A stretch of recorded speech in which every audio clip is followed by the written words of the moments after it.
খুবই সুন্দর লেগেছে।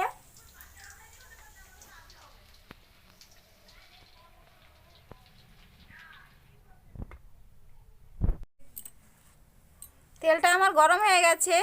আমি বেসনে ডুবিয়ে ফুলকপিগুলো ছেড়ে দিচ্ছি হালকা করে তেলের ওপরে।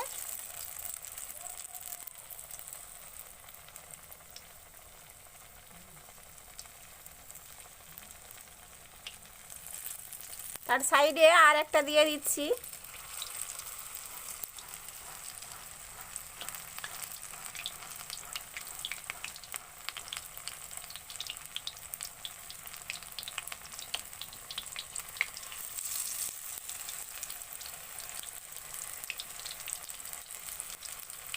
এক সাইডে হালকা করে করে দিচ্ছি যাতে না একের সঙ্গে আর একটা ফুলকপি লেগে যায়, তাই আমি হালকা করে করে ছাড়ছি।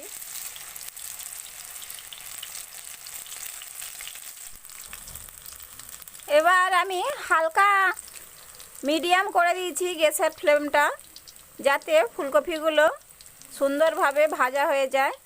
আস্তে আস্তে ফুলকপিগুলোকে